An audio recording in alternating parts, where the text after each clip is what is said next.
Soy Jean-Pierre Petit, astrofísico y exdirector de investigación en el CNRS.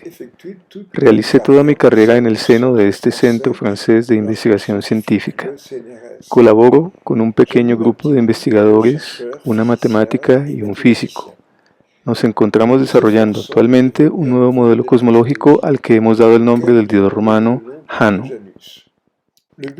El objetivo de este video de 90 minutos es presentar en un solo documento tanto las bases del modelo como los numerosos desarrollos a los que éste ha dado lugar. El modelo busca aportar una respuesta coherente a la crisis que atraviesan desde hace décadas la astrofísica y la cosmología. Disciplinas estas cargadas de hipótesis con nombres exóticos como inflación, materia oscura, energía oscura, y en las que la ciencia solo se conjuga en condicional, poblándose de palabras como podría, sería o explicaría. Este video está compuesto por un conjunto de frases numeradas que conforman un texto a la vez en francés y en inglés, y es telecargable en la dirección que pueden ver aquí abajo.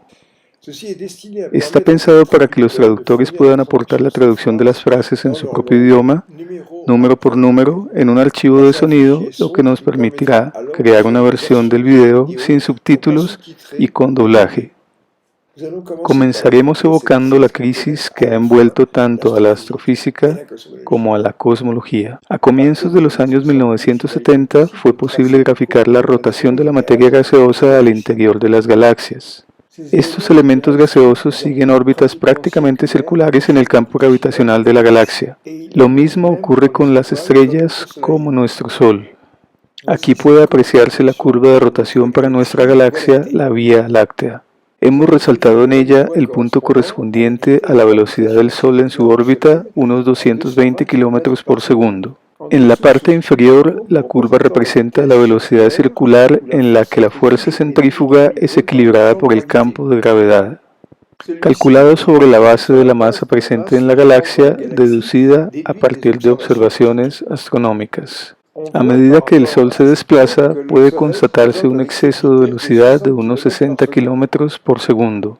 En consecuencia, por efecto de la fuerza centrífuga, el Sol debería salir expulsado de la galaxia, y de hecho la galaxia entera debería también dispersarse.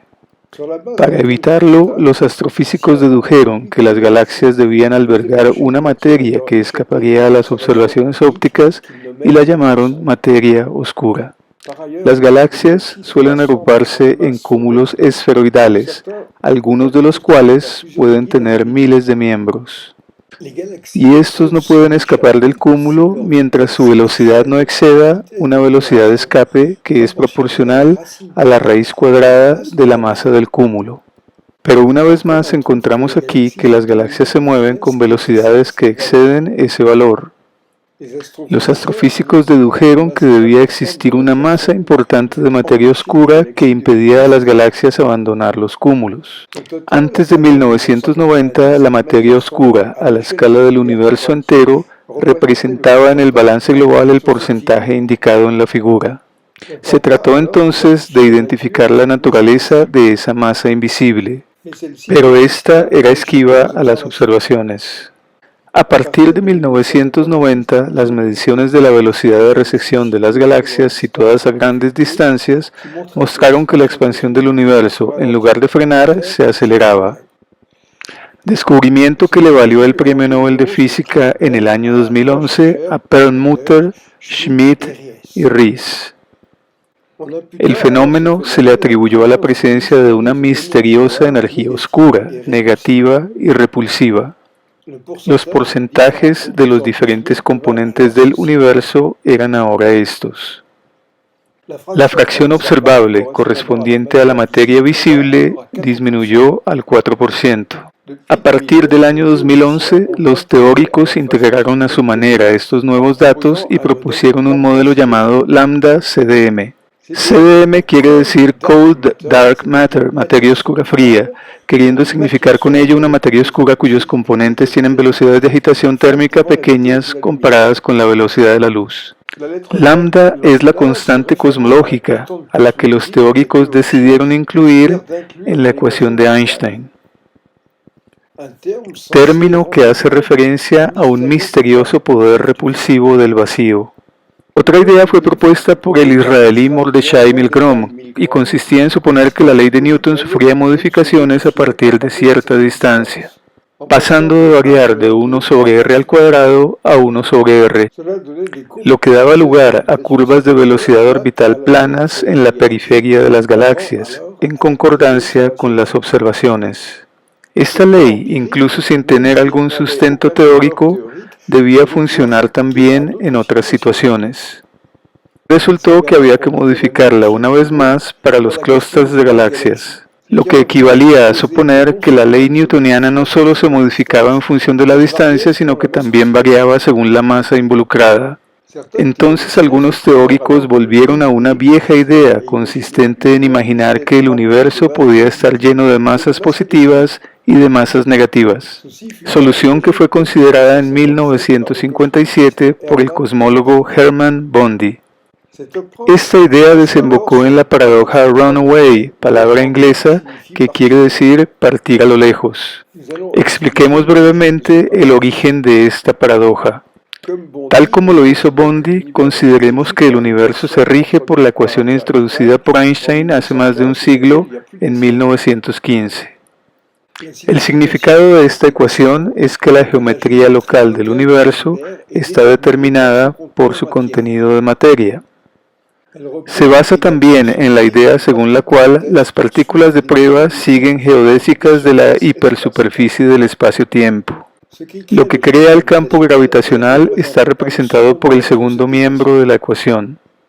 Si se considera que una masa positiva contenida en una esfera crea en una región en torno a ella un campo gravitacional, se tiene que toda partícula testigo que se mueva en el campo creado por esta masa siga dichas geodésicas, evocando un fenómeno de atracción. Y esto vale para toda partícula testigo, ya sea que tenga una masa positiva o una masa negativa. Podemos resumir este comportamiento en la siguiente frase: las masas positivas atraen todo aquello que se encuentra en sus vecindades. Consideremos ahora, al contrario, que el campo gravitacional sea creado por una esfera de masa negativa. La ecuación de Einstein producirá en este caso trayectorias que evocan una repulsión sobre las partículas testigo, bien sea que éstas tengan masas positivas o negativas. Lo que puede resumirse en la siguiente frase: las masas negativas repelen todo aquello que se encuentra a su alrededor. En particular, una masa negativa repelerá toda otra masa testigo que sea negativa. La paradoja aparece cuando se considera la interacción entre una masa positiva y una negativa. La masa negativa, atraída por la masa positiva, se precipitará hacia ella. Pero la fuerza de repulsión que ejerce a su vez sobre la masa positiva hace que ésta se aleje de ella, y se obtiene así el esquema que se ve en la figura. Si las dos masas son iguales y opuestas, las dos acelerarán en la misma dirección, manteniendo constante la distancia que las separa. Está claro que esta interacción entre partículas de signo opuesto viola el principio de acción-reacción. Si las masas son iguales y opuestas, su velocidad aumentará con aceleración continua, mientras que la energía del sistema permanecerá constante. En efecto, si la energía cinética de la partícula positiva es positiva, la energía cinética adquirida por la masa negativa es negativa. Surge así una segunda paradoja: las partículas incrementan sus velocidades sin ningún aporte de energía. A esto le llamamos fenómeno de runaway, que quiere decir literalmente partir o escapar a lo lejos. La cuestión que se presenta es entonces si se acepta o no incorporar este fenómeno a una nueva física. Algunos lo hacen, como es el caso del físico francés Gabriel Chardin, director de instrumentación en el Centro Nacional de Investigación Científica. Él piensa que esta masa negativa podría estar conformada por antimateria primordial. Pero esta hipótesis carece de justificación teórica.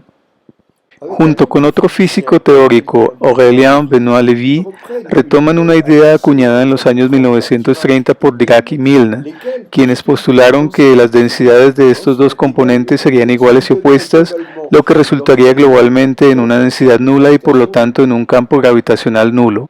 Este esquema de interacción produce una expansión a velocidad constante, sin aceleración ni desaceleración, lo que contradice los datos de observación del año 2011. En la actualidad hay en curso de montaje en el CERN algunos experimentos para tratar de mirar cómo reacciona la antimateria en el campo gravitacional de la Tierra. La antimateria es creada en el gran acelerador de partículas del CERN. Chardin espera que esta antimateria caiga hacia arriba. Al igual que Chardin y Benoit-Lévy, el inglés Jamie Farns avala el modelo cosmológico con el fenómeno de Runaway. Él interpreta esta aceleración sin límite como el origen de los rayos cósmicos. Explorando el hecho de que las masas negativas se repelen y repelen la materia circundante, propone un modelo de galaxias confinadas por un entorno de masa negativa que modifica sus curvas de rotación. De hecho, un hueco en una masa negativa desde el punto de vista gravitacional es equivalente a una concentración de masa positiva. De esta forma, el hueco en la distribución de masa negativa juega el mismo rol que una concentración de materia oscura, y Farns puede reconstruir así la forma plana de las curvas de rotación con la distancia. En estos dos modelos, el de Chardin y Benoit-Lévy y el de Farns, el principio de acción-reacción resulta violado cuando se considera la interacción de las dos masas de signos opuestos. Es imposible escapar a esta paradoja si uno se mantiene dentro del modelo de Einstein, introducido hace un siglo sobre la base de su ecuación y correspondiente a una concepción dada de la geometría del cosmos.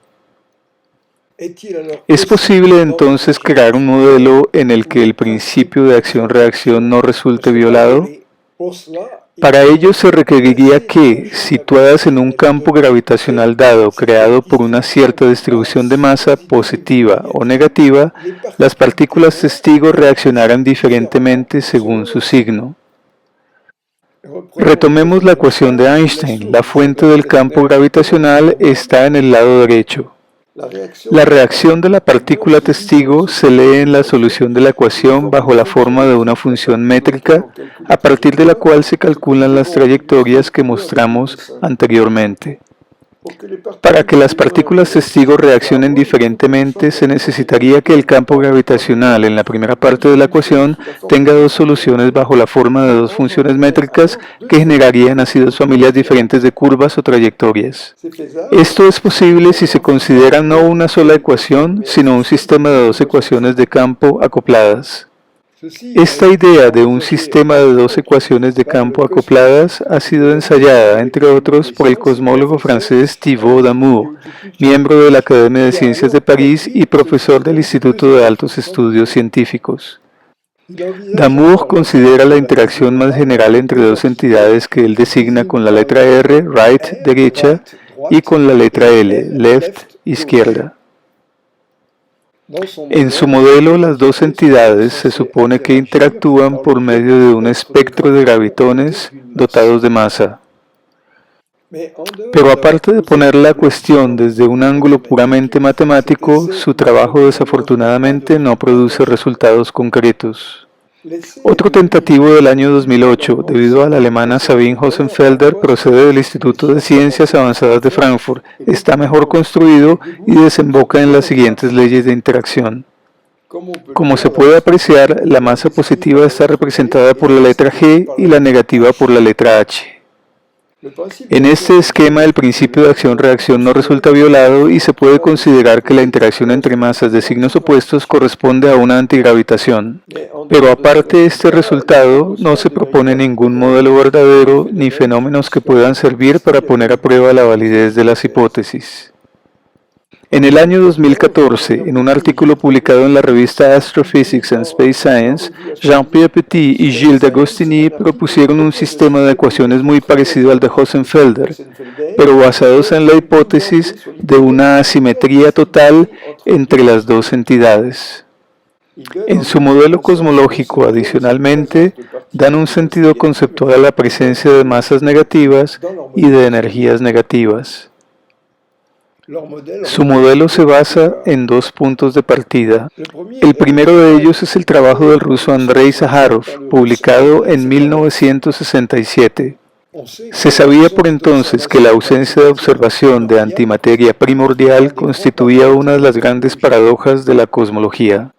Para resolverla, Sájarov imagina que el universo está constituido de dos facetas, unidas geométricamente por la singularidad del Big Bang. Hay dos espacio-tiempos unidos por una singularidad inicial.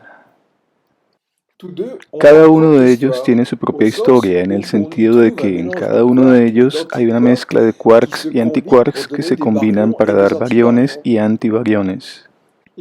Los bariones son los protones y los neutrones. Los antibariones son los antiprotones y antineutrones. Recordemos que según el modelo estándar, los bariones están constituidos por 3 quarks, todos ellos de energía positiva. Mientras que los antibariones, que son los antiprotones y los antineutrones, están constituidos de 3 antiquarks, también ellos de energía positiva. En cada una de estas caras del universo hay inicialmente una mezcla de quarks y de antiquarks. De esta forma, en lo que Sájarov llama universo gemelo, habrán tenido lugar a un ritmo elevado intensas síntesis de materia y antimateria a partir de las mezclas de quarks y antiquarks. Eso durará mientras la temperatura del medio sea suficiente para que se produzca la síntesis, es decir, mientras que los quarks y los antiquarks sean portadores de suficiente energía para poder producir, al combinarse, partículas de masa m, bariones y antibariones de la misma masa positiva, cada cual con una energía m por c al cuadrado. Cuando la temperatura desciende, la síntesis cesa y otro mecanismo la releva, la aniquilación de pares de materia y antimateria que produce fotones. En el momento en que la síntesis se detiene, si las partículas de materia y de antimateria se han producido al mismo ritmo, las dos poblaciones se aniquilan mutuamente y no quedan más que fotones. En nuestro universo se produjo entonces una intensa aniquilación de pares de materia y antimateria, que originó los fotones que forman el fondo de radiación cósmica, cuya temperatura es de 2.7 grados Kelvin en la actualidad. Estos fotones son 1000 millones de veces más numerosos que las partículas de materia sobreviviente. La hipótesis clave de Sájarov consistió en suponer que en nuestro universo la síntesis de materia a partir de quarks habría sido ligeramente más rápida que la de la antimateria a partir de antiquarks. Así, en el momento en que la síntesis cesa por la caída de temperatura, habría subsistido una partícula de materia en 1000 millones, más los antiquarks que no habrían podido recombinarse para producir antimateria en una relación de 3 a 1. Por simples consideraciones de simetría, Sájarov propuso que existe una segunda cara del universo en la cual, al contrario, la síntesis de antimateria habría sido más rápida que la síntesis de materia. Este universo gemelo estaría compuesto de antimateria y de un remanente de quarks, todo ello evidentemente inmerso en la masa de fotones resultante de las aniquilaciones. Sájarov supone entonces que en estos dos espacio-tiempos gemelos las flechas del tiempo serían opuestas. Esta particular situación adquiere sentido gracias a los trabajos del matemático francés Jean-Marie Souriau, quien mostró en 1970 que las partículas dotadas de una masa y de una energía positiva moviéndose hacia atrás en el tiempo son de hecho partículas que se mueven del pasado hacia el futuro pero dotadas de una masa y de una energía negativas. En otras palabras, la inversión del tiempo es equivalente a la inversión de la energía y de la masa. El modelo por nosotros propuesto en el año 2014, llamado modelo Janus, equivale a replegar el modelo de Sájarov haciendo interactuar los dos tipos de entidades como se muestra en la figura. ¿Por qué la denominación Janus? Pues a causa de la inversión temporal. El dios romano Jano mira a la vez hacia el futuro y hacia el pasado. El modelo Janus concretiza así la idea de Andrei Sájarov al proponer una configuración geométrica distinta para el universo. La materia de masa negativa reemplaza a la materia gemela de Andrei Sájarov. Simplemente lo que hemos hecho es precisar su naturaleza y la manera en que contribuye al campo gravitacional y cómo reacciona ante este. Las leyes de interacción corresponden a las que pueden observar aquí. El universo Janus tiene entonces dos contenidos, uno de materia de masa y energía positiva y el otro de antimateria de masa y energía negativa.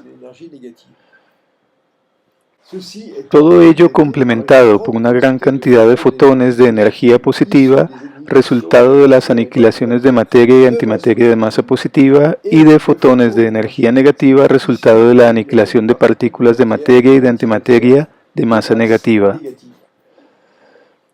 Es posible encontrar una presentación detallada en francés con subtítulos en inglés de este esquema de interacción en mi video número 16 de la serie Janus en la dirección indicada aquí arriba a los 17 minutos y 50 segundos. Traemos aquí la imagen correspondiente. Al esquema reportado en esta figura tienen que añadirse los antiquarks de energía positiva que no pudieron combinarse para dar antimateria de masa positiva. Y también los quarks de energía negativa que tampoco pudieron combinarse para dar materia de masa negativa.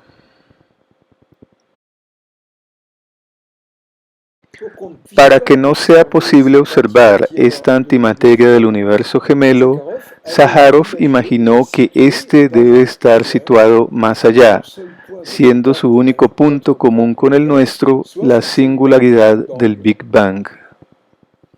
En el modelo Janus, la no observación de esta antimateria primordial es vista de manera diferente. Las partículas o antipartículas de masa negativa revelan su existencia emitiendo fotones de energía negativa que nuestros instrumentos no pueden captar. De manera simétrica, si existen observadores constituidos de masa negativa y equipados con instrumentos de la misma naturaleza, no podrían captar los fotones de energía positiva emitidos por nuestra propia materia. Para cada uno de estos mundos, positivo o negativo, el otro mundo escapa a su observación en el campo óptico. Las dos entidades no interactúan más que por antigravitación, obedeciendo al principio de acción-reacción. El modelo Janus no solo explica la no observación de antimateria primordial, dando vida a la idea de Sájarov, sino que da una descripción completa de dichos componentes invisibles a los que damos falazmente los nombres de materia y energía oscura. Estos dos términos se refieren de hecho a una misma entidad, la antimateria de masa negativa invisible, cuyos componentes son antiprotones, antineutrones y antielectrones de masa negativa. Hay por lo tanto no una sino dos antimaterias, la antimateria cosmológica primordial de masa negativa e invisible y la antimateria de masa positiva, que habría desaparecido en su totalidad pero que podemos recrear con nuestros potentes aceleradores de partículas. Al respecto, el modelo Janus predice lo siguiente: la antimateria de masa positiva se comportará como la materia ordinaria en el campo de gravedad terrestre y caerá hacia abajo. En 1992, el modelo Janus ya existía en ciernes. Sus autores, Petit y D'Agostini, pusieron a prueba el comportamiento de una mezcla de masas positivas y negativas que obedecían a dicho esquema de interacción y cumplían con el principio de acción-reacción.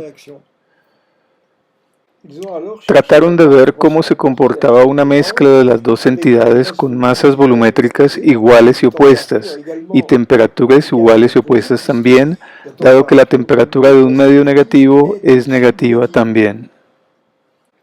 Y pudieron constatar un fenómeno de inestabilidad gravitacional conjunto, generador de percolación, con las dos masas exhibiendo una tendencia a la separación. Estando así las cosas, si se trata de identificar una de las dos entidades con la materia de nuestro universo, eso no concuerda con las observaciones. Tuvieron entonces la idea de introducir una fuerte asimetría entre las dos poblaciones, dotando a las masas negativas de una densidad mucho mayor. masse volumique beaucoup plus forte. Siempre bajo la perspectiva de una doble tendencia a la inestabilidad gravitacional, las masas positivas tienden a agruparse, lo mismo que las negativas. Este fenómeno se conoce como acreción.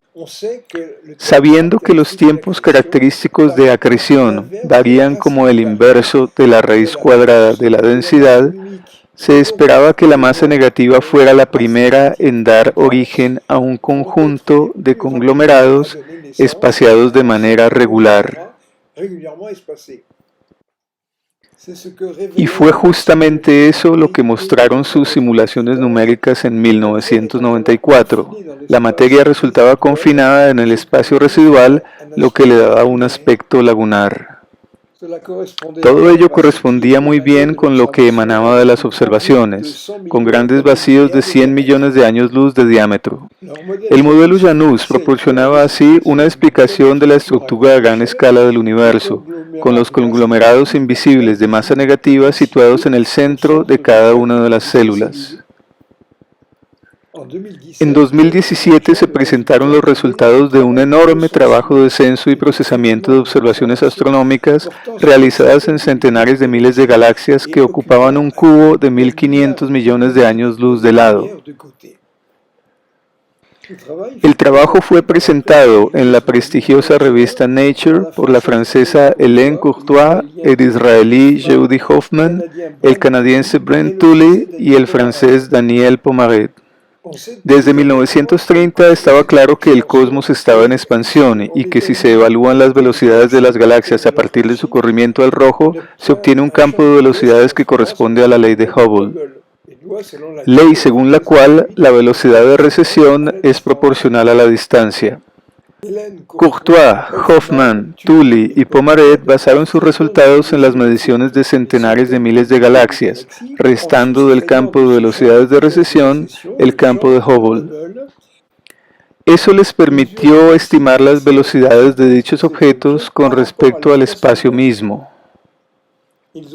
Y obtuvieron lo que ya era conocido, es decir, la existencia de un centro de atracción, el atractor Shapley. Pero el estudio hizo aparecer también, casi simétricamente en relación con el punto de observación de nuestra galaxia, una gran región vacía situada en el centro del cubo. En la periferia de esta región las galaxias estaban animadas por un movimiento de fuga, y a esta región la llamaron The Great Repeller, el gran repeledor.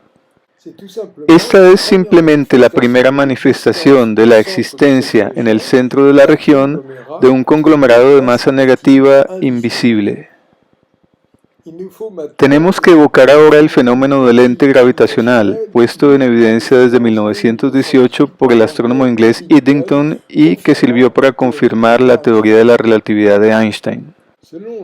De acuerdo con el modelo de Einstein, los fotones son sensibles al campo gravitacional.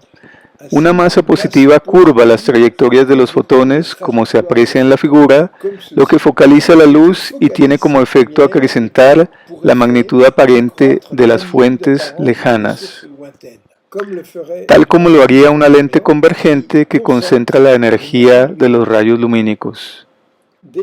En 1995 mostramos que una masa negativa también podía actuar sobre las trayectorias de los fotones de energía positiva a la manera de una lente divergente. Esto tiene como efecto reducir la luminosidad de las fuentes distantes. En consecuencia, la magnitud de fuentes muy distantes, de galaxias con gran corrimiento al rojo, debería verse disminuida debido a este efecto. Es lo que se observa en galaxias que tienen corrimientos al rojo superiores a 7, a las que se considera como galaxias enanas. A pesar de que se trata de galaxias de tamaño normal, cuya luz es parcialmente difractada a medida que atraviesa los conglomerados de masa negativa que encuentra en su camino. En la medida en que las partículas de energía positiva o de masa positiva si se trata de materia no interactúan con estos conglomerados de masa negativa excepto que por antigravitación, las partículas pueden atravesarlos libremente, lo que hacen en particular los fotones de energía positiva emitidos por las galaxias lejanas. Esta disminución en la magnitud de las fuentes distantes constituye un segundo punto a favor del modelo Janus. En el futuro, telescopios espaciales de mayor tamaño nos permitirán captar imágenes en el infrarrojo lejano. El telescopio espacial Hubble nos proporcionó las primeras imágenes. Con telescopios más potentes, las galaxias de gran corrimiento al rojo deberían formar un conjunto más denso. En estas condiciones, la atenuación debida a la presencia del gran repeledor debería permitir apreciar su diámetro. En general, los teóricos tienen dificultades para modelar el nacimiento de las galaxias por inestabilidad gravitacional. Esta inestabilidad se manifiesta inmediatamente después del desacople, cuando el universo alcanza una edad de 380.000 años y cuando la materia se desioniza y cesa de interactuar con la radiación circundante. Esta materia presenta entonces una tendencia a ensamblarse por inestabilidad gravitacional, tendencia descubierta por el inglés James Jeans y que se traduce en un fenómeno de acreción y de reensamblaje de la materia en grumos. De esa forma la materia se calienta y las fuerzas de presión resultantes de dicho calentamiento en el seno de esos objetos se oponen a la fuerza de gravedad que tiende por el contrario a condensarlos. Se establece así una situación de equilibrio en la que las fuerzas de presión contrarrestan las fuerzas de gravedad. Pero la materia aún no está lo suficientemente condensada y caliente en su centro como para que puedan tener lugar las reacciones de fusión. Para que el proceso de condensación pueda producirse es necesario que el objeto pueda evacuar por radiación la energía térmica. La cantidad de energía térmica a evacuar es proporcional al volumen de lo que podemos considerar como una protoestrella, volumen que varía como el cubo del diámetro del objeto. El calor será disipado por radiación a partir de la superficie de la estrella, actuando como un radiador y cuya área varía como el cuadrado del diámetro del objeto.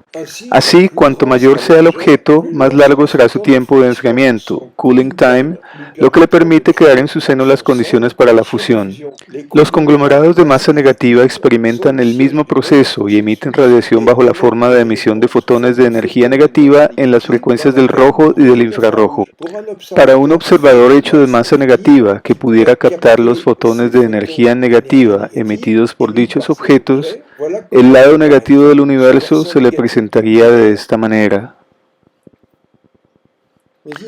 Pero estos objetos son tan grandes que su tiempo de enfriamiento, su cooling time, es superior a la edad del universo.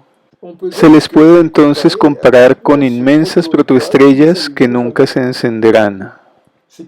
Estos conglomerados están compuestos de antihidrógeno y antihelio de masa negativa en los que la nucleosíntesis no puede producirse. En el mundo de masas negativas no existen entonces ni estrellas, ni átomos más pesados que el helio, ni planetas. Dicho en otras palabras, no hay vida en el mundo de masas negativas. Cuando los conglomerados de masa negativa se forman, ponen en sánduche a la masa positiva en placas, las cuales resultan comprimidas y calentadas. Esta geometría, a diferencia de la de los objetos esféricos, resulta óptima para permitir un enfriamiento rápido reproponiendo la inestabilidad gravitacional, fenómeno que gracias a las capacidades de los computadores actuales constituiría un interesante esquema de formación para las galaxias. Hemos dicho que la materia adopta así una distribución lagunar comparable a la de pompas de jabón unidas. 3 pompas se unen a lo largo de una línea que para la materia será un largo filamento poblado de galaxias. 4 de estas pompas se encuentran en un punto y es en estos nodos que se ubicarán los cúmulos de galaxias. Este esquema de formación concuerda muy bien con las observaciones. Donde quiera que las galaxias se formen, la masa negativa ocupará todo el espacio entre ellas. En estas regiones, las galaxias ocupan especies de agujeros alojados en la distribución de masa negativa. Estos huecos en la distribución de masa negativa crean un campo gravitacional equivalente al que sería creado por una distribución de masa positiva equivalente. De esta forma, la masa negativa asegura el confinamiento de las galaxias, jugando el papel que los teóricos le han atribuido a la materia oscura de masa positiva. Las correspondientes curvas de rotación adoptan la forma que pueden ver aquí, como las presentadas en 2001 por Petit y D'Agostini y como la obtenida por Jamie Farns en 2017. En los años 90, simulaciones numéricas en computador realizadas por Frédéric Decamps a partir de un objeto rotando al interior de una laguna de masa negativa dieron origen a espirales barradas conformes en todo a las observaciones.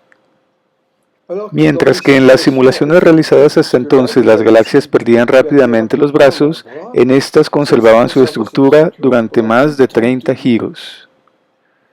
La fricción dinámica con el entorno de masa negativa puede ser considerada como el origen de la formación de las galaxias espirales.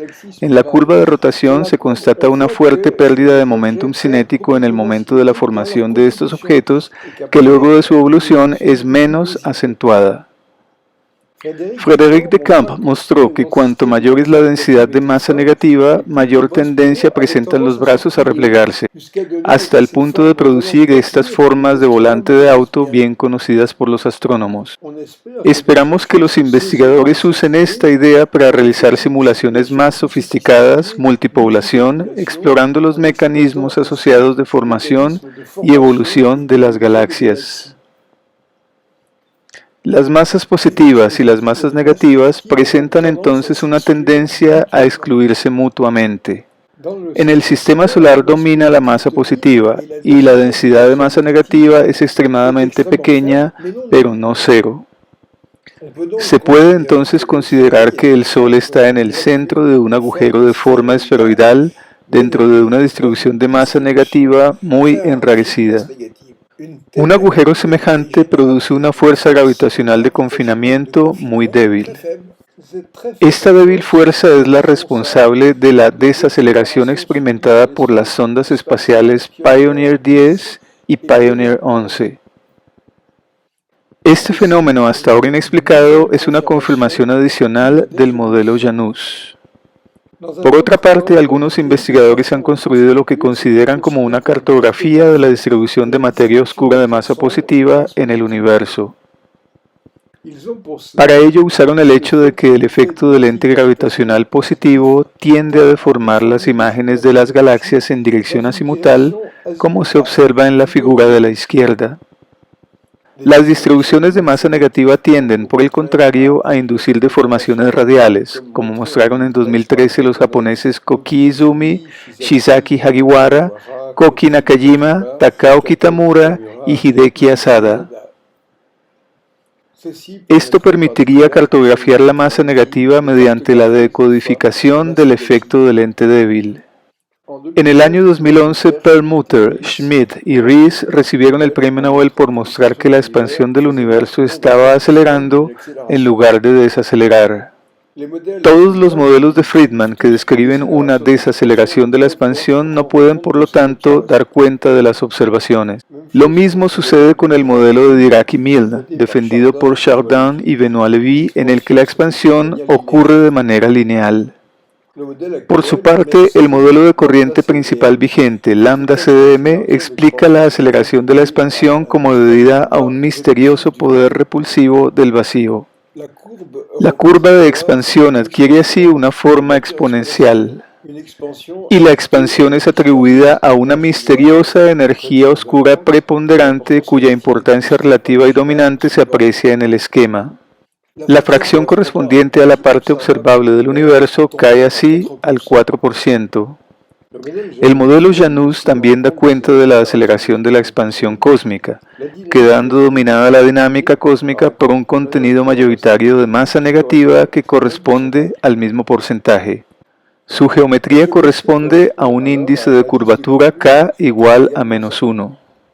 A diferencia del modelo lambda CDM con su crecimiento exponencial, el modelo Janus predice que la expansión caminará hacia una asíntota, es decir, que el tamaño del universo tenderá a un crecimiento lineal en función del tiempo. En el año 2018, Gilles D'Agostini comparó el modelo con los datos observacionales más recientes de 700 supernovas de tipo 2A, con un excelente acuerdo. La curva roja en la figura corresponde al modelo Janus y la curva a trazos al modelo lambda CDM. El mundo negativo también está en expansión, pero su movimiento experimenta una desaceleración. La forma de su evolución corresponde a una solución de Friedman con índice de curvatura k igual a -1, hiperbólica, tendiendo también ella a una asíntota. Pero esta evolución de las masas negativas no se presta a observación directa. Ocurre de hecho hoy día que numerosos cosmólogos, astrofísicos y físicos teóricos centran sus investigaciones en construcciones teóricas altamente especulativas y que terminan por perder todo nexo con la realidad observable. El modelo Janus, por el contrario, busca su soporte en las observaciones. Vamos a abordar ahora otro aspecto observacional, la extremada homogeneidad del universo primitivo. ¿Cómo es que han llegado informaciones sobre él hasta nosotros? A medida que las informaciones nos llegan de regiones cada vez más recónditas del universo, ellas nos hablan de un pasado cada vez más lejano. A causa de la expansión cósmica, los mensajes experimentan un corrimiento al rojo cada vez más pronunciado. Los avances de la astronomía traducen esta doble inmersión en la distancia y en el tiempo. Dejando a un lado el dominio visible, la astronomía debe abordar el infrarrojo, sobre todo el infrarrojo lejano, lo que representa una primera dificultad técnica que solo se puede manejar con telescopios espaciales. Más allá del infrarrojo lejano, entramos en el dominio de las ondas de radio con frecuencias típicas del orden de centímetros. La captura de imágenes en estas longitudes de onda nos lleva a un pasado del universo extremadamente remoto. Con esta ventana de longitudes de onda ya no es posible captar la luz emitida por las estrellas y las galaxias. Un instrumento emplazado a bordo del satélite COBE para mirar en el infrarrojo, lanzado en 1989, nos ofrece el aspecto del universo cuando éste tenía 380.000 años de edad. Aquí pueden ver la apariencia del universo en esa época. Aunque tal vez estén acostumbrados a esta otra en la que se observan inhomogeneidades. Pero estas inhomogeneidades aparecen solo cuando se acentúa artificialmente el contraste por computador. El verdadero aspecto del universo primitivo en dicha época es el que pueden observar aquí. Nos ocuparemos de las inhomogeneidades más tarde. Por el momento nos concentraremos en este nuevo resultado de la observación, la extremada homogeneidad del universo primitivo en una escala de 100 milésimos. En cosmología, cuando el universo primitivo tiene menos de 380.000 años, se le considera como un gas. Más precisamente como un plasma, puesto que su temperatura es por entonces superior a 3000 grados. El hidrógeno que lo conforma en su mayoría está completamente ionizado. Es importante precisar y explicar por qué no podemos obtener mediciones ni informaciones sobre esta fase primitiva del universo. En efecto, nuestra única información disponible sería a través de la luz, la radiación electromagnética en todas sus frecuencias, es decir, a través de los fotones. Estos fotones llegan a recorrer hasta 13.000 millones de años luz sin interactuar con los átomos que encuentran en su camino. Visto desde este ángulo, el universo es entonces extraordinariamente poco concurrido y transparente. Pero cuando queremos captar mensajes emitidos por la materia anteriores a 380.000 años, eso ya no es posible. Debido a que los fotones interactúan fuertemente con la materia, esencialmente con los electrones libres del plasma cósmico. Lo que resulta de cada colisión no es más el mensaje original, sino aquel vehiculado por otro fotón que es reemitido luego de la absorción del primero. A la manera de un mensajero que, no pudiendo llevar él mismo su mensaje a buen puerto, viera cómo éste es recopiado en cada etapa con errores de caligrafía. Así, cuando el mensaje llega a su destino luego de un recorrido caótico, se ha convertido en confuso e ilegible. Las informaciones que se refieren a dicho estado primitivo del universo se resumen por el momento en 3 datos, que nos indican que en el pasado la temperatura del horno cósmico era mucho más elevada. En cuanto al contenido del universo, si se exceptúan las combinaciones para dar estrellas y planetas, por fuera del hidrógeno encontramos 25% de helio. La presencia del helio es la marca de que hubo una nucleosíntesis primordial en la que los núcleos de hidrógeno se fusionaron para producir helio. Para que eso haya sido posible, tuvo que ocurrir que en una época anterior la temperatura del horno cósmico era comparable a la que se da durante la explosión de un artefacto termonuclear. Esto se considera como una prueba de que con anterioridad el universo experimentó una temperatura semejante. También tenemos la existencia de lo que puede ser considerado como las cenizas de otra reacción cósmica. Se trata de los numerosos fotones que constituyen el denominado fondo de radiación cósmica. El modelo cosmológico propuesto por Einstein partía de datos observacionales para los cuales el modelo newtoniano no tenía explicación, por ejemplo, el avance del perihelio de Mercurio. Su famosa ecuación del universo lo explicaba. Y también era la base para entender el efecto del ente gravitacional. Poco después, una solución no estacionaria encontrada por el ruso Friedman permitió explicar otro hecho observacional, la expansión cósmica descubierta por Edwin Hubble. De esta nueva visión del mundo emerge un punto esencial. Las oscilaciones que representan los fotones constituyen la trama del vacío y del espacio mismo. En consecuencia, los fotones se dilatan al mismo ritmo que el propio espacio. Se trata de otra cara del corrimiento al rojo. En 1965, Penzias y Wilson descubrieron una radiación isotrópica correspondiente a una temperatura de 2,7 Kelvin, la que a su vez corresponde a una longitud de onda de medio centímetro. Esta radiación corresponde de hecho a un fenómeno ocurrido en el primer centésimo de segundo formado por rayos gamma resultado de la aniquilación de pares materia-antimateria. Debido a la dilatación cósmica, la medición de esa radiación en el presente corresponde a ondas de radio de longitudes de onda del orden de medio centímetro. Aunque no tenemos acceso directo al fenómeno de aniquilación masiva de pares materia-antimateria, muy anterior a la barrera de los 380.000 años, la evidencia de estas cenizas nos permite deducir que el fenómeno, en efecto, tuvo lugar. Notemos de paso que en esta época la temperatura de la mezcla cósmica se cifraba en centenares de miles de millones de grados y el universo tenía cerca de un centésimo de segundo de existencia. Es con base en esta observación que podemos inferir la historia del universo entre un centésimo de segundo y 380.000 años. Tal como lo dijo el premio Nobel Steven Weinberg en su libro Los 3 primeros minutos, todo lo que se ha dicho y escrito sobre la historia del universo anterior a ese primer centésimo de segundo no es más que pura especulación y no se basa en ningún hecho observable. Puntualicemos, ¿qué es lo que podemos deducir sobre el pasado del universo a partir de las observaciones? Cuando el universo tiene 380.000 años, su temperatura es de 3.000 Kelvin. Luego el medio se desioniza. En 1989 se descubre que la radiación emitida presenta una gran homogeneidad del orden de 100 milésimos. La cuestión de las pequeñas inhomogeneidades será examinada más adelante. Cuando la edad del universo es de 1 minuto, su temperatura es del orden de 1.000 millones de grados. Se produce la nucleosíntesis primordial que da origen al helio, cuyo átomo se forma con 4 núcleos de hidrógeno. El descenso de temperatura detiene la reacción de fusión e impide que todo el contenido del universo se transforme en helio.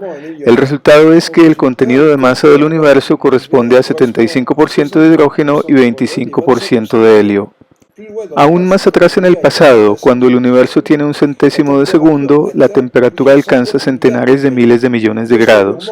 Posteriormente, cuando esta temperatura baja y las colisiones entre protones ya no pueden producir pares de materia y antimateria, se produce una fantástica aniquilación de estos pares. La radiación fósil es la traza y la prueba de que el fenómeno tuvo lugar. Más allá de esta edad de un centésimo de segundo, tengamos claro que no puede haber más que especulaciones que no se basan en ninguna observación. Vamos ahora a concentrarnos en el hecho observacional que constituye la extremada homogeneidad del universo primitivo. Para que se produzca homogeneidad es necesario que entre todas las regiones del universo accesibles a la observación se encuentren con una precisión del orden de 100 milésimas los mismos valores de la densidad y de la temperatura. Para que un gas tenga estas características es necesario que sus diferentes regiones hayan podido intercambiar cantidad de movimiento y energía cinética mediante la mutua colisión de sus elementos. Aquí surge una paradoja. Para que dos partículas vecinas hayan podido intercambiar algo, se requiere de una interacción electromagnética, es decir, de fotones. Ahora bien, si se considera la velocidad de la luz como constante absoluta, a medida que se remonta el tiempo se obtienen condiciones en las que las partículas se alejan las unas de las otras a una velocidad mayor que la velocidad de la luz. Y esta velocidad tiende a ser infinita. Lo que se aprecia en la curva es que en un momento dado del tiempo, la onda electromagnética emitida por una partícula en el instante cero alcanzará a tocar a su vecina. Pero antes de eso, la evolución del universo se produce sin que sus elementos puedan interactuar entre ellos. Pongamos un ejemplo. Imaginemos que hay dos poblados en un planeta que se infla, de manera que la distancia entre los poblados crece con el tiempo. Cada poblado envía un caballero con un mensaje, pero la velocidad del caballero es menor que la velocidad a la cual se alejan los poblados entre ellos como efecto de la dilatación del planeta. Pues, oh sorpresa, los habitantes de los poblados resultan hablando todos la misma lengua y tienen las mismas costumbres a pesar de que nunca intercambiaron una palabra. La esfera que representa la extensión de una onda electromagnética emitida por un punto cualquiera en el instante cero se denomina horizonte cosmológico. Esta paradoja, resultado de la homogeneidad del universo primitivo, se conoce como paradoja del horizonte. En 1989, el ruso Andrei Linde propuso resolver el enigma sugiriendo que el universo experimentó una expansión de una violencia inusitada cuando su edad era de 10 a la menos 33 segundos, habiéndose dilatado en un factor de 10 a la 26, un 1 seguido de 26 ceros. A esta teoría se le conoce con el nombre de inflación. El responsable de una expansión semejante sería el campo creado por misteriosas e hipotéticas partículas denominadas inflatones, los cuales al comienzo de dicha fase de inflación se convirtieron milagrosamente en quarks y antiquarks. Pero nadie hasta ahora ha sido capaz de crear un modelo de inflatón que describa el proceso por el cual estas partículas pudieron haberse transformado en pares de quarks y de antiquarks. La única justificación de una hipótesis semejante es que cuadre con el único dato de observación disponible, a saber, la extremada homogeneidad del universo primitivo. A falta de otra, esta pseudoteoría forma parte del modelo estándar desde hace más de 30 años. El modelo Janus, por su parte, ofrece otra explicación diferente. Para resolver la paradoja del horizonte, bastaría con considerar una variación de la velocidad de la luz a lo largo del tiempo, habiendo sido mayor en el pasado. Con esta velocidad de la luz variable, si la variación del horizonte cosmológico pudiera seguir el fenómeno de la expansión cósmica al mismo ritmo, el problema estaría resuelto. Y la homogeneidad del universo estaría asegurada en todas las etapas de su historia. En el momento del Big Bang, la velocidad de la luz habría sido simplemente infinita. Esta variación de la velocidad de la luz produce, no obstante, problemas de todo tipo en la física teórica. Numerosos fenómenos físicos previstos por las ecuaciones, en los que intervienen magnitudes características y en los que la velocidad de la luz está presente, no podrían producirse de manera satisfactoria. Sin embargo, en 1988 el astrofísico francés Jean-Pierre Petit presentó en la revista especializada Modern Physics Letters A un esquema en el que no solo la velocidad de la luz variaba, sino también las constantes de la física de manera conjunta. Estas constantes sobre las que se basa nuestra física son pocas. Tenemos c, la velocidad de la luz, h, la constante de Planck, g, la constante de gravitación, E, la carga eléctrica elemental, m, la masa elemental, y μ sub 0, la permeabilidad magnética del vacío. Las otras constantes se derivan de ellas, por ejemplo, la constante eléctrica del vacío y0. Ella se deduce de la permeabilidad magnética y de la velocidad de la luz a través de la relación c es igual a 1 sobre la raíz cuadrada de y0 por μ sub 0. Hay por lo tanto un vínculo entre estas tres constantes. Si se conoce el valor de dos de ellas, la tercera se deduce de inmediato. ¿Han habido otros tentativos por proponer una variación de la velocidad de la luz? La réponse est oui. La respuesta es sí. Mencionaremos al canadiense Moffat en 1992 y al portugués Maguejo en 1998. Pero muy rápido ellos se enfrentaron a las inmanejables consecuencias ligadas a la variación de la velocidad de la luz. Desde 1998, es decir, hace más de 32 años, nadie parece haber retomado la idea de las variaciones conjuntas de todas las constantes de la física, quizás porque nunca fue comprendida. ¿Cómo hacer que nuestra física se sienta cómoda con la idea de una variación de las constantes? Fácil, es suficiente con que vaya acompañada de la invariancia de todas las ecuaciones de la física. ¿Cuáles son esas ecuaciones? Una vez más, su número es finito. Tenemos para la mecánica cuántica la ecuación de Schrödinger, para la relatividad general la ecuación de Einstein, para la mecánica de fluidos la ecuación de Boltzmann y las ecuaciones del electromagnetismo, es decir, las ecuaciones de Maxwell. Algunos dirán, ¿y las 5 ecuaciones de Navier-Stokes de la mecánica de fluidos que traducen la conservación de la masa, de la cantidad de movimiento y de la energía? Como especialista de la teoría cinética de los gases, le responderé que esas 5 ecuaciones se deducen de la ecuación de Boltzmann, tema de predilección del matemático francés Cédric Villani, que obtuvo una medalla Fields por sus trabajos sobre esta ecuación, pero que desafortunadamente parece haber abandonado las matemáticas por la política. Estas ecuaciones contienen las constantes en cuestión, pero también figuran en ellas variables de espacio y una variable de tiempo.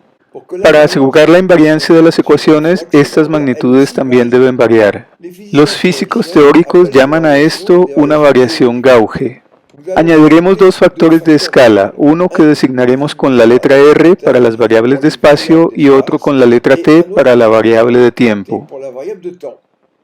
Y se deben prever entonces variaciones conjuntas de dichas cantidades correspondientes a una ley universal de gauge generalizada que es una propiedad fundamental de nuestra física. Encontrarán los detalles de esta relación de gauge generalizada en un artículo de mi autoría publicado en 1995 en la revista Astrophysics and Space Science. Los detalles del cálculo están consignados también en el anexo de mi historieta Más rápido que la luz, historieta que pueden telecargar gratis en su propio idioma en el sitio web de Saber Sin Fronteras. Puesto que todas estas magnitudes están vinculadas, basta con elegir una de ellas como parámetro director para obtener todas las demás en función de ella. Elijamos el factor de escala R del que sabemos que su crecimiento desde el momento cero refleja la evolución cósmica. Se encuentra así que la velocidad de la luz varía como 1 sobre la raíz cuadrada de R, la constante de Planck varía como R elevado a la 3 medios, la constante gravitacional G varía como 1 sobre R, la carga eléctrica elemental varía como la raíz cuadrada de R, la masa elemental varía como R. La permeabilidad magnética del vacío también varía como R. Pueden hacer ustedes el cálculo y verán que la constante dieléctrica del vacío Y0 se comporta como una constante absoluta. Y haría falta añadir la variación gauge del factor de escala de tiempo t, que varía como R elevado a la 3 medios. Gracias a esto podemos calcular la evolución del horizonte cosmológico con una velocidad de la luz infinita en t igual a 0 y luego decreciendo según la ley descrita como 1 sobre la raíz cuadrada de r. Encontramos entonces que el horizonte varía como r, lo que queríamos. La homogeneidad del universo se ve garantizada a todas las escalas sin necesidad de inflatones y de la extravagante hipótesis de la inflación. Para quien se interese en los detalles, fue el físico teórico Alan Guth quien propuso por primera vez en 1979 la idea de la inflación. De acuerdo con la descripción del comportamiento del universo primitivo de moda en la época, este ha debido producir monopolos magnéticos, que son como pequeños imanes dotados de polo norte y sin polo sur, o viceversa. Aclaremos una vez más que todas estas descripciones corresponden a un pasado más allá del primer centésimo de segundo de vida del universo, totalmente especulativas y problemáticas y desprovistas de soporte observacional consistente. Según Guth, la inflación estaría justificada por el hecho de que la existencia de los monopolos no ha sido constatada. Al respecto, el astrofísico inglés Martin Rees dice: Ceux qui sont sceptiques Quienes son sont escépticos frente a esta física exótica no podrán estar muy impresionados por este argumento, que explica la ausencia de partículas que a fin de cuentas son solo hipotéticas. une médecine Una medicina preventiva podrá ser rápidamente reconocida como eficaz al 100% frente a una enfermedad que jamás ha sido observada. Il existe Hay otro un punto autre en el que se espèce apoyan los de defensores de la teoría de la inflación, la idea de que actualmente el universo sea, geométricamente hablando, plano, exento de curvatura. Pero esto no se desprende de mediciones locales de la curvatura, sino que se deduce del modelo en el que la velocidad de la luz es constante. El argumento se derrumba si se considera una velocidad de la luz variable. Nous voilà donc Volvamos entonces a una evolución del universo primitivo que se realice de manera tal que las ecuaciones de la física permanezcan invariantes. E imaginemos un dispositivo que nos permita poner en evidencia las variaciones de las constantes. les élucides. Este dispositivo, construido sobre la base de las mismas ecuaciones, derivará en paralelo con las constantes que pretende medir. El experimentador o el observador se parecerá así a un sujeto que, ubicado en un recinto en el que la temperatura aumenta, como lo indica el termómetro en la pared de la figura, deseará poner en evidencia la dilatación de una barra de hierro usando para ello una regla hecha del mismo metal. Por más que lo intente, no podrá poner en evidencia la variación de longitud, pero entonces, ¿qué es lo observable? La respuesta es simple, Cela se résume la homogeneidad del medio. du milieu. Il subsiste Pero subsiste un problema importante. La evolución con constantes variables tiene la particularidad de conservar la energía en todas sus formas. Añadamos de paso que todas las longitudes características varíen como r y que todos los tiempos característicos varíen como t.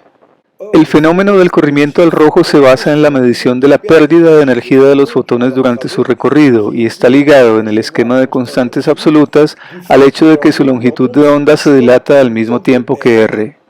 La energía de un fotón es igual a h por c sobre lambda, donde lambda es la longitud de onda. Si hacen ustedes el cálculo, verán que h varía como r a la 3 medios y c varía como 1 sobre la raíz cuadrada de r. Lambda por su parte varía como r.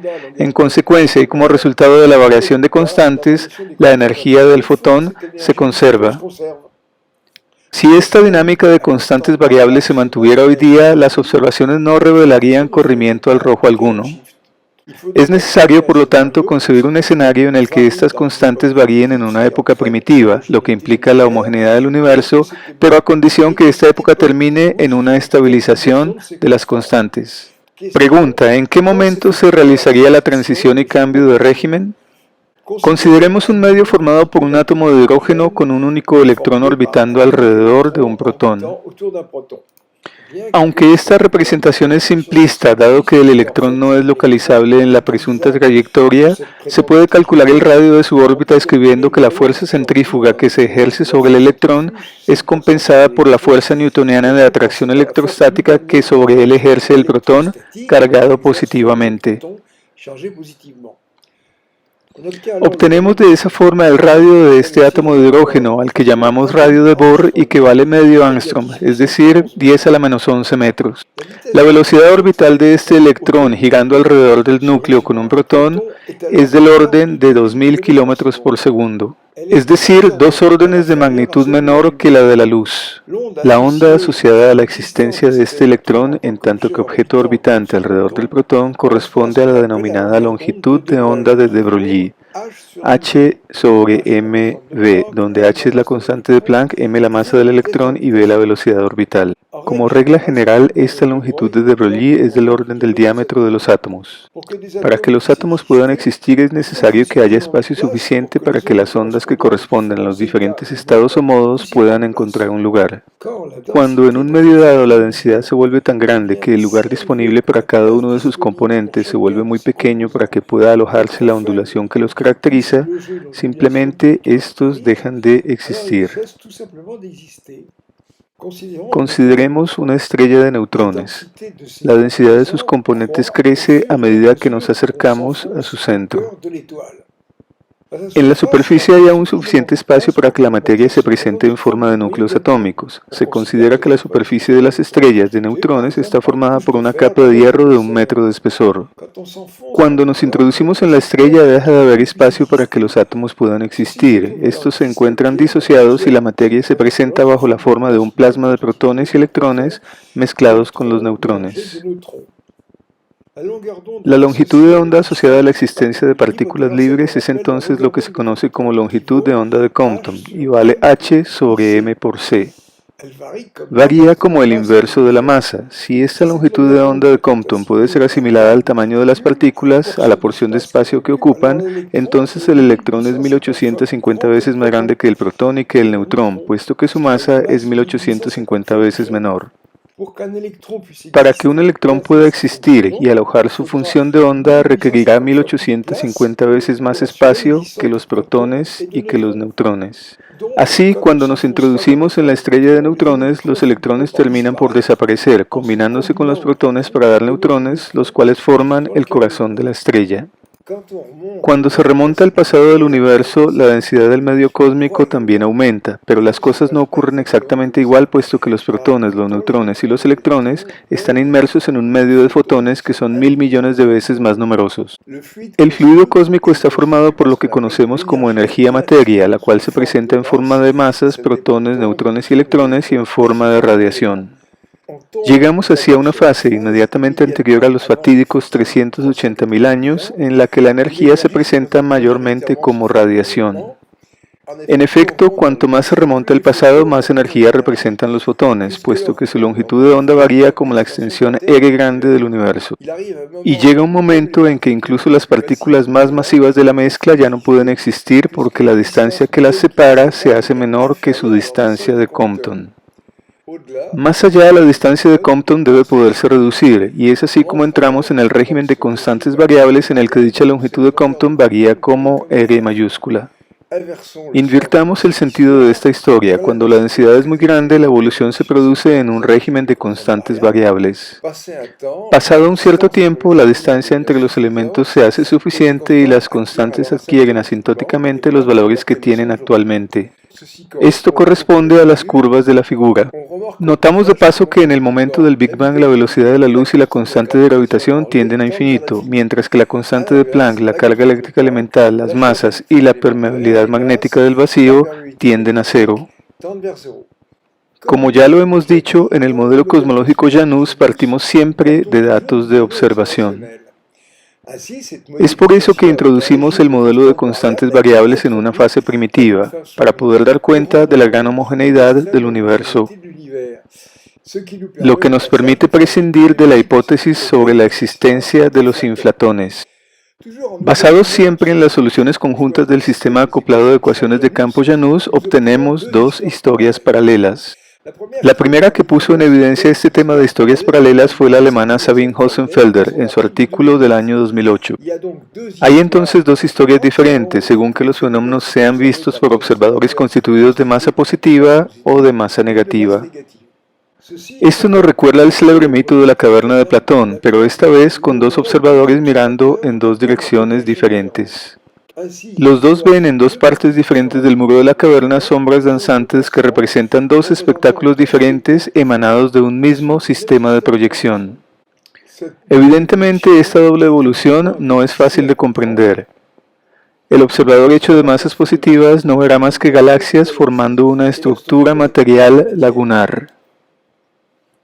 Para él el universo está en expansión acelerada y tendrá una cierta percepción de las distancias que corresponde a un factor de escala R+. Para él todo movimiento estará limitado por una velocidad de la luz c+. El mundo le aparecerá poblado de estrellas, de planetas y de una gran variedad de átomos y moléculas que obedecen a una física construida a partir de las constantes c+, h+, g+, e+, m+, y μ0+. También existirán allí seres vivos. Este observador estima la edad del universo en un valor t+, y el campo de sus observaciones está entonces limitado por un horizonte cosmológico h+, de extensión limitada. Por su parte, el observador constituido de masa negativa no verá más que una distribución de objetos esferoidales de contornos difusos, emitiendo en el rojo y en el infrarrojo. En su visión del mundo no existirán más que antiátomos de hidrógeno y de helio. No habrá ni estrellas, ni planetas, ni galaxias, y su mundo negativo estará en expansión desacelerada. Este observador constituido de masas negativas estima las distancias con un factor de escala R-. Las velocidades allí estarán limitadas por un valor de la velocidad de la luz C-, luz constituida de fotones de energía negativa. La física de estas masas negativas obedecerá al mismo conjunto de ecuaciones, con constantes C-, H-, G-, E-, M- y μ sub 0-. El observador estimará la edad del universo en un valor T-. En su mundo negativo habrá igualmente un horizonte cosmológico H-, también de extensión finita. Llegados a este punto pienso que hay algo que deben haber comprendido, y es la profunda asimetría que existe entre las dos caras del universo, entre su cara positiva y su cara negativa. En cosmología, la idea de la apariencia de las cosas, del espacio y del tiempo fue introducida hace mucho, con un vínculo indisociable entre lo que es observado y la noción de observador. Clásicamente empleamos el término caras del universo. Cara quiere decir faceta. El universo nos presenta entonces dos facetas diferentes. Es por esto que consideramos que el nombre de universo Janus está bien elegido. En lugar de dicha imagen, habría que imaginar también algo como esto. El modelo cosmológico Janus es el único basado en esta asimetría profunda entre el mundo de masas negativas y el de masas positivas, una idea que Sabine Hossenfelder pasó por alto. Por esta razón no pudo ir más allá en su ensayo del año 2008. ¿Pero de dónde procede la asimetría? Inmediatamente después del Big Bang, los dos universos evolucionan entonces con el mismo juego de constantes variables C, H, G, E, M y μ sub 0 y con los factores de escala R y de tiempo T. Un universo semejante con constantes variables es fuertemente inestable. Los dos mundos divergen de manera exponencial y se crean dos conjuntos de parámetros para cada uno de ellos, positivos y negativos, que difieren en todos los planos. Se trata de la misma física, con el mismo conjunto de ecuaciones, pero equipada con constantes y factores de escala, de distancia y de tiempo diferentes. Los tiempos T+ y T- son diferentes, las escalas de distancia R+ y R- son diferentes, las velocidades de la luz C+ y C- son diferentes, y las densidades de materia ρ+ y ρ- son diferentes. Con base en aspectos observacionales como la estructura a gran escala, la estructura de las galaxias, la aceleración de la expansión cósmica y los efectos del lente gravitacional, hemos podido establecer la diferencia y ver que las masas positivas no sumaban más que un 4%, mientras que la contribución de las masas negativas era del orden de 95%. En esta doble evolución, todo está vinculado. Así, el cociente entre las velocidades de la luz C- y C+ es igual al cociente entre la raíz cuadrada de R+ y R-. Para un trayecto a realizar entre dos puntos A y B del universo, sabemos también que existen dos caminos diferentes, según que el camino sea recorrido por un objeto de masa positiva o por un objeto de masa negativa. Ustedes saben que en cosmología se considera que el universo es una hipersuperficie de 4 dimensiones. Vamos a explorar una analogía. Aquí tengo una superficie de 2 dimensiones. Ella tiene un derecho y un revés. Pues bien, lo mismo ocurre en el universo. Voy a considerar dos puntos diferentes. Los he representado aquí como dos puntos distantes.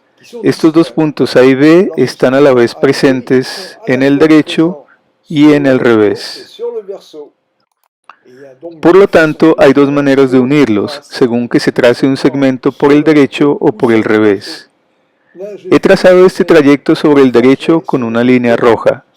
El trayecto sobre el revés estará en cambio en azul. Ahora bien, si quiero efectuar las mediciones de longitud sobre una superficie, hará falta que utilice una regla graduada. Voy a tomar una esta mais je vais en prendre une autre y esta otra. qui est celle-là. Con ellas voy a trazar dos cuadrículas diferentes sobre el derecho y sobre el Et revés. sur le verso. Y esto es lo que On va voir ce que ça obtengo. va me donner.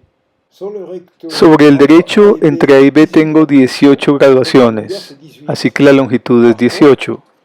Por el revés, por el contrario, tengo 3. Donc j'en déduis Deduzco entonces que la distancia AB cuando es medida por una cara es 18 y por la otra 3. Así que por esta otra cara la distancia es 6 veces más corta. revenons Volvamos a nuestra imagen del mito de la caverna. Recuerden que hay dos personajes que miran las sombras en dos partes diferentes de la gruta. Una de las imágenes es esta y la otra c'est celle-là. esta. Alors à ce moment, vous vous demandez, En este punto pueden ustedes preguntar, je vais vous ¿y qué es el aparato de proyección? c'est ça. Pues se los voy a mostrar. Es este. Passons Volvamos a nuestra hipersuperficie de 4 dimensiones. Las distancias a recorrer están en la relación R más sobre R menos. et on sait Sabemos que la distancia que se recorre en la cara negativa es mucho más corta. A lo largo de estos trayectos las velocidades están limitadas por la velocidad de la luz y son diferentes. C menos es mayor que C más y en virtud de la relación Gauss C menos sobre C más es igual a la raíz cuadrada de R más sobre R menos. nous allons nous servir Vamos a servirnos de un dato observacional para evaluar todo esto. sera fondé Nos basaremos en el análisis de las muy pequeñas fluctuaciones presentes en la radiación cósmica de fondo. là on Y una vez más, la interpretación que vamos a dar será completamente diferente de la que está de moda entre la comunidad científica. scientifique. Il existe un Hay un fenómeno conocido como inestabilidad gravitacional que fue descrito por primera vez por el astrofísico inglés James Jeans. Este fenómeno hace que la materia tenga una tendencia espontánea a formar grumos separados por una distancia media denominada longitud de Jeans. je vous renvoie Los remito para esto a una de mis historietas científicas, telecargable en el sitio de Saber Sin Fronteras. Aquí tienen la dirección del sitio internet en el que podrán telecargar gratis todas mis historietas traducidas a 40 idiomas. La explicación de la inestabilidad gravitacional se encuentra en la página 12 del álbum 1000 millardos de soles. Aquí en francés, en español, par exemple en français, italiano, espagnol, en italien, ruso, en russe, inglés, en anglais, árabe, en arabe, checo, etc. etc., etc. L'instabilité En principio, la inestabilidad gravitacional solo afecta a la materia, pero lo que se concentra en forma de grumos es de hecho la energía, la cual se presenta bajo la forma de materia o de radiación. c'est écrit Está escrito muy claro en la ecuación de Einstein. Los fotones contribuyen al campo de gravedad por medio de su masa gravitacional equivalente, mφ igual a h por nu sobre c al cuadrado.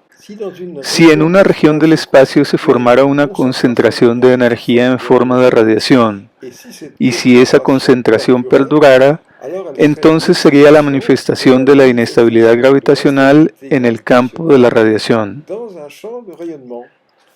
Personne n'a jamais retenu Nadie jamás ha considerado esa posibilidad. La razón es simple. La longitud de Jeans correspondiente, a lo largo de la cual se inscriben las fluctuaciones, se identificaría entonces con el horizonte cosmológico H+. Y dichas fluctuaciones se situarían más allá de nuestras posibilidades de observación. Las fluctuaciones del campo de radiación se producen por igual en el mundo negativo. Su observación también sería inaccesible para un observador constituido de masa negativa, puesto que se situarían más allá de su propio horizonte cosmológico H-. Pero resulta que el horizonte H- es más pequeño que el horizonte H+.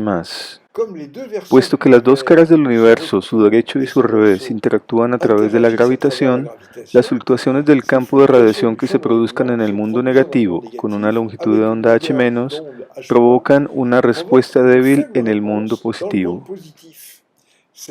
Esta es nuestra interpretación de las fluctuaciones observadas en la radiación cósmica.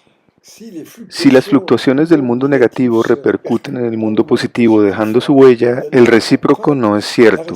El campo de radiación al interior de la pequeña esfera de horizonte H- es perfectamente homogéneo. Dichas fluctuaciones se producen cuando el universo está en su estado primitivo, en la fase de constantes variables. Más allá del horizonte, por lo tanto, el conjunto de parámetros C, H, G, E, M, μ sub 0, R y T fluctúa. La intuición de este tipo de fenómeno ha dado origen al concepto de Baby Universe. Se tiene así una serie de universos dotados de sus propios juegos de constantes, pero regidos por las mismas ecuaciones: Schrödinger, ecuación de campo, Boltzmann, Maxwell. Por otra parte, estas fluctuaciones son probablemente de amplitudes limitadas, incluso si no podemos realizar observaciones en esos universos vecinos. Estos habrán tenido en principio historias similares, con nacimientos de galaxias, estrellas, planetas y átomos con la misma tabla de Mendeleev de un baby universe a otro. Esta visión se diferencia de la idea de una infinitud exuberante de universos en las que todo sería posible y alcanzable, idea favorita de muchos cosmólogos de la actualidad. Es claro que estas fluctuaciones se refieren siempre al universo primitivo, cuando los horizontes cosmológicos H+ y H- crecen como los factores de escala R+ y R-. La medición de la longitud de onda característica de la fluctuación nos revela la relación que existe entre los factores de escala R+ sobre R-, que es del orden de 100. Deducimos entonces que la relación entre las velocidades de la luz C- sobre C+ es igual a la raíz de R+ sobre R-, es decir, del orden de 10. Por lo tanto, si la velocidad de la luz es de 300.000 km por segundo en nuestro lado del universo, será del orden de 3 millones de km por segundo en su lado negativo. Si algún día llegamos a disponer de una técnica que nos permita invertir la masa de un vehículo y de sus ocupantes, eso nos permitiría realizar, por medio del mundo negativo, viajes hacia otros sistemas estelares próximos en tiempos 1000 veces más cortos que si lo hiciéramos por el lado positivo del universo. Como los objetos de masa negativa son invisibles para los observadores hechos de masa positiva, cuando una nave efectuara su inversión de masa, parecería como si se desmaterializara ante sus propios ojos. Al final del viaje, una nueva inversión de la masa le permitiría a la nave volver una vez más al universo positivo al que pertenecemos. Para un observador parecería que la nave se materializa de repente a partir de la nada. Hasta aquí hemos anclado siempre nuestros desarrollos teóricos a datos de observación como punto de partida. Pasemos ahora a aspectos especulativos relativos al tiempo. Lo que resulta extraordinario en la cosmología es que, debido a que la luz toma su tiempo en llegar a nosotros, toda observación nos abre de inmediato las puertas del pasado. Podemos gracias a ello remontarnos hasta el momento en que el universo tenía 380.000 años de edad, pero como lo hemos subrayado, es imposible disponer de informaciones procedentes directamente de una época anterior. No podemos más que tratar de reconstruir hipotéticamente ese pasado lejano con base en los vestigios disponibles que constituyen la radiación cósmica de fondo y en el 25% de contenido en masa del universo en forma de helio. Tal como lo subrayó Steven Weinberg, la escritura del escenario cósmico anterior al primer centésimo de segundo es también aleatoria. De hecho, no sabemos cómo estaba compuesto el universo en esa época anterior. Podemos imaginar que al remontarnos aún más lejos en el pasado, la temperatura continuará aumentando, y este aumento de temperatura es sinónimo de un aumento de la velocidad de agitación térmica de los componentes. Una forma de tratar de acercarse a esta reconstrucción del pasado ha sido la de aumentar la velocidad de las partículas en experimentos realizados en aceleradores de partículas. Es fácil estimar la energía necesaria para hacer aparecer una partícula de masa m, basta con basarse en la relación m por c al cuadrado es igual a k por t, donde m es la masa de la partícula, c la velocidad de la luz, t la temperatura absoluta y k la constante de Boltzmann. Para el antiprotón esta temperatura está alrededor de 10 billones de grados. Es usual convertir esta temperatura en electronvoltios y eso da un megaelectronvoltio, es decir, 1.000.000 de electronvoltios. En 1955 fue posible crear antiprotones en el gran acelerador de Berkeley. Nada prohibía alcanzar energías y por lo tanto temperaturas aún mayores. Es importante tener presente que en un acelerador de partículas se reconstruye la velocidad de agitación térmica de un gas llevado a una temperatura absoluta T, pero no así su densidad. En el colisionador del CERN, esta energía y temperatura equivalente alcanzaron 7 teraelectronvoltios. Tera quiere decir monstruoso. En temperatura, eso representa 70.000 billones de grados, cifra que, por supuesto, cae por fuera de nuestra imaginación.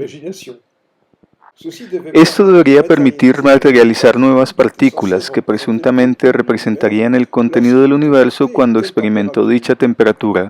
Estos experimentos deberían hacer aparecer las llamadas superpartículas, originadas en una extensión de la teoría clásica denominada supersimetría. Pero estos experimentos han sido un completo fracaso. Y de paso confirman las palabras de Weinberg: la descripción del universo anterior al primer centésimo de segundo sigue siendo un misterio. También es problemático hablar del tiempo en estas condiciones. Como ya hemos dicho, la temperatura absoluta de un medio gaseoso no es otra cosa que la medida de la energía cinética de agitación térmica de sus componentes. Si la temperatura aumenta, la velocidad de los componentes acaba por alcanzar la de la luz, pero sabemos que si la velocidad de los objetos se aproxima a la de la luz, el tiempo propio de estos presenta una tendencia a congelarse. ¿Con qué materiales podría fabricarse un reloj en estas condiciones? Y si la concepción de un reloj fuese imposible, ¿qué sentido físico podríamos darle al tiempo? ¿Qué es el tiempo? Para nosotros, un minuto es el tiempo que toma la manecilla de nuestro reloj en dar una vuelta. Una hora es el tiempo que transcurre cuando la aguja horaria del reloj recorre un ángulo de 30 grados. Un día es un giro de la Tierra sobre sí misma y un año es un giro de la Tierra alrededor del Sol. Dicho en otras palabras, el tiempo es un ángulo y se lo mide en número de vueltas. Podemos entonces concebir un reloj conceptual formado por dos masas orbitando en torno a su centro de gravedad común. El período de rotación de este sistema es 2pi por r elevado a la 3 medios sobre g por m, donde r es el radio de la órbita, g la constante de gravitación y m la masa. Cuando nos remontamos al presunto instante cero, en un régimen en el que magnitudes como la masa, la constante de gravitación y el radio de la órbita son constantes absolutas, nuestro reloj elemental dará un número finito de vueltas. Esto corresponde a la concepción clásica del tiempo en cosmología. Por el contrario, si se considera que este periodo de rotación corresponde a un régimen de constantes variables, entonces el radio de la órbita varía como r, la constante de gravitación varía como 1 sobre r, la masa m varía como r, el periodo de rotación varía como r a la 3 medios y tiende a 0 cuando intentamos aproximarnos al Big Bang, cuando r tiende a 0. Y si identificamos ahora el tiempo con el número de vueltas dado por nuestro reloj elemental, entonces la remontada hacia el Big Bang se efectúa en un tiempo infinito. Lo que evoca el mito griego en el que Aquiles intenta en vano alcanzar a la tortuga. Haciendo la transposición, Aquiles intenta aquí aproximarse al instante cero. Desafortunadamente, cuanto más se acerca a ese punto, más envejece y muere antes de poder llegar. Otra imagen consiste en asimilar el universo a un libro abierto en una página que representa el presente. El personaje trata de pasar las hojas del libro hacia atrás para llegar hasta la primera página en la que espera encontrar un prefacio en el que el autor declara sus intenciones. Pero a medida que intenta acercarse a esta página cero, las hojas de la obra se vuelven más y más finas. Su espesor tiende a cero, lo que hace imposible llegar hasta el comienzo. Cada página contiene un texto compuesto de palabras y frases cuya disposición es el equivalente de las restricciones impuestas por las leyes de la física, pero progresivamente las palabras se unen para dar un texto en el que no es posible discernir ningún significado. A medida que el personaje pasa las páginas del libro hacia atrás, estas están formadas por una serie de caracteres distribuidos de manera aleatoria, como en el caos primigenio hebraico. Dicho sea de paso, será problemático interrogarse sobre la manera en que transcurre el tiempo en una época en la que el universo no posee ni un orden ni estructuras de ningún tipo, y en el que no puede existir criatura alguna para vivir, tener conciencia y preocuparse de la situación. Hacemos una última anotación concerniente a la estructura geométrica que asegura la unión entre las dos caras del universo. Es posible eliminar la singularidad reemplazándola por un estado de densidad máxima en el que la flecha del tiempo se invertiría al igual que la masa y la energía. Bien sea que la conexión se realice con la ayuda de una singularidad o con una especie de puente espacial, hacemos notar que la cuestión de un antes del Big Bang desaparece. Vamos ahora a evocar brevemente las repercusiones del modelo Janus en el campo de la mecánica cuántica. Clásicamente, esta teoría no toma en consideración los estados de energía negativa. En la teoría cuántica de campos, los estados de energía negativa que podrían emerger de los operadores de inversión de espacio y de tiempo son eliminados de entrada operando una elección ad hoc de dichos operadores. Dicha elección está descrita en el libro de Steven Weinberg The Quantum Theory of Fields, a partir de la página 74. De cierta manera, la elección se justificaba hasta el año 2011, pero en este año la comunidad científica consideró como un hecho establecido que la expansión del universo se realiza de manera acelerada y se recompensaron los trabajos en ese sentido con el Premio Nobel de Física a Perlmutter, Ries y Brian Schmidt. Ahora bien, esta aceleración es indicadora de la acción de una presión negativa que resulta de la suma de estados de energía negativa.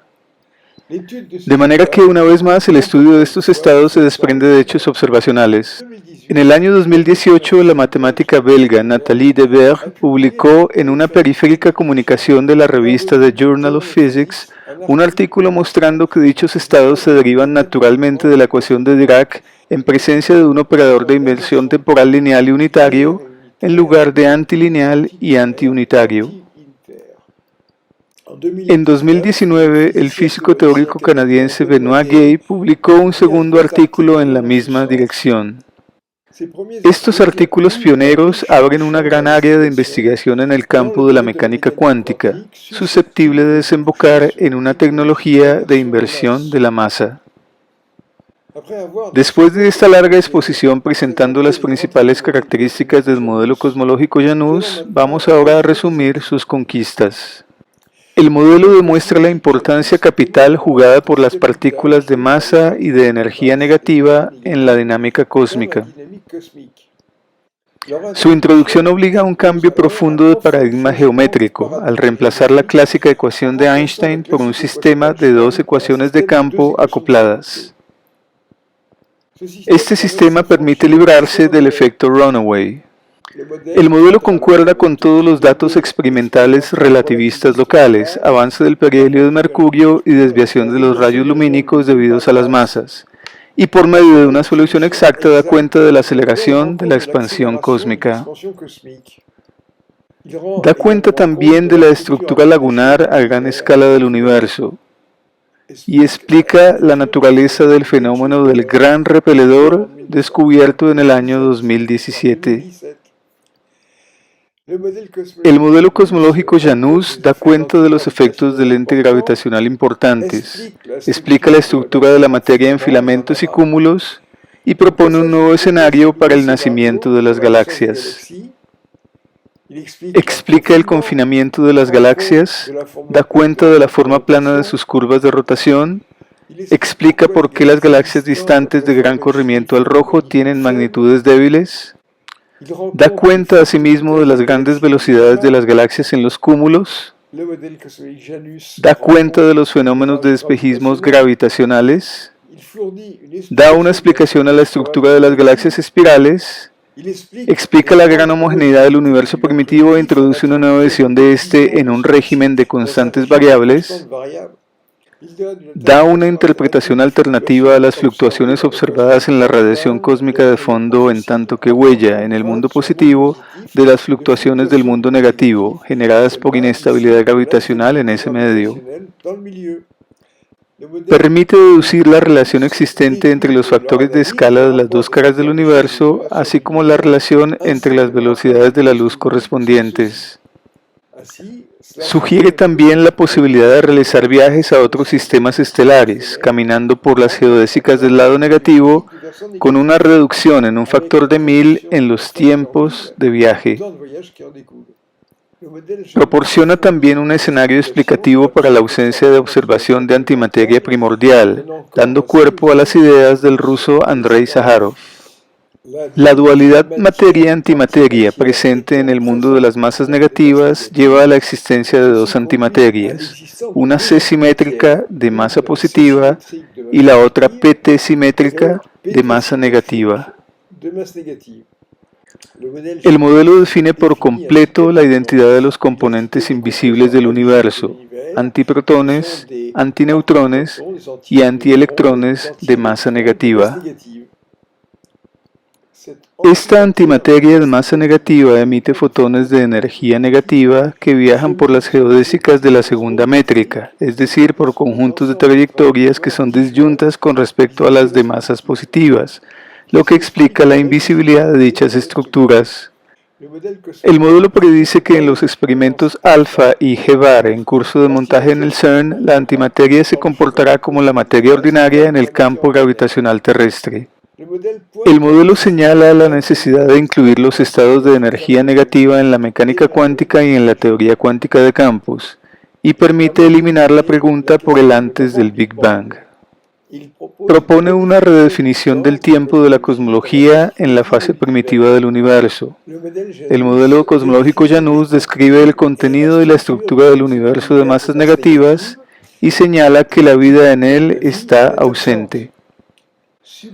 Adicionalmente, y a pesar de que existe una explicación basada en el funcionamiento mismo de los instrumentos que explica el frenado de las ondas Pioneer 10 y Pioneer 11, el modelo propone una interpretación alternativa al frenado, que le atribuye al gradiente de pequeña cantidad de masa negativa que rodea al sistema solar.